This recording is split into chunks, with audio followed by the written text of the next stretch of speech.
राजा या उच्च पद पे बैठने वाला कोई भी व्यक्ति हो ना, अपनी गुप्त बात किससे शेयर करनी चाहिए, किससे नहीं करनी चाहिए, ये उपदेश यहां विदुर जी धृतराष्ट्र को दे रहे हैं। और क्या कह रहे हैं कि देखो राजन, जब आप उच्च पद पे बैठने वाले हो, और उच्च पद पे बैठने वाले जो भी व्यक्ति हों, जो भी बड़ी पोस्ट पे हों, जो भी बड़े स्थान पे हों, बड़े पद के ऊपर या बड़ी प्रतिष्ठित वस्तु पे हों, तो कहते हैं कि अपनी गुप्त बात किससे कहनी चाहिए, या गुप्त मंत्रणा या रहस्य की बात किसको कहनी चाहिए और किसको नहीं कहनी चाहिए, ये बात विदुर जी समझा रहे हैं। और कह रहे हैं कि देखो राजन, जब भी आप, क्योंकि वो मंत्रणा करने जाते किनके पास है, बोले दुर्योधन के पास, और दुर्योधन ही उनकी बुद्धि बिगाड़ता है। तो कहा कि देखो, जब अपने जीवन के कोई रहस्य की बात या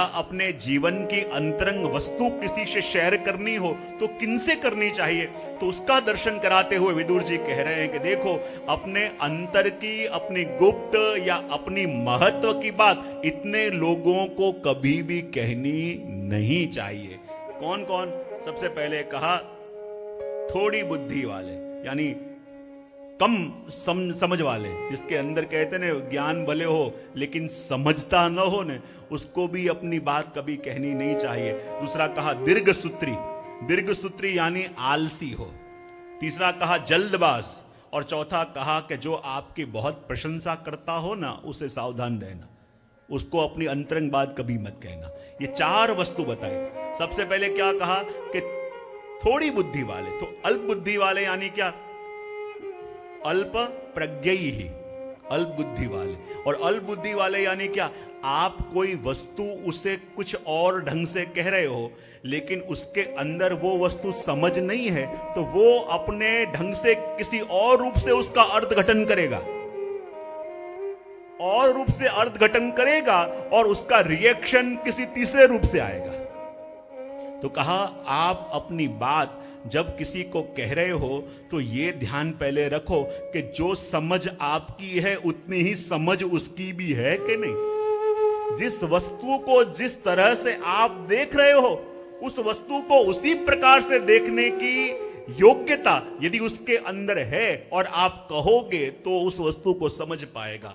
इसलिए कहा कि जिसके पास समझ नहीं है ना, देखो बुद्धि होना यानी डिग्री होना यानी पढ़े लिखे होने का एक सर्टिफिकेट है, लेकिन समझ होना, समझ भी होगी इसका कोई उसमें प्रमाण नहीं है। इसलिए कह दिया कि उनसे शेयर नहीं करना। दूसरा कहा दीर्घ सूत्री, दीर्घ सूत्री यानी हो जाएगा, हो जाएगा, कर लेंगे, देख लेंगे।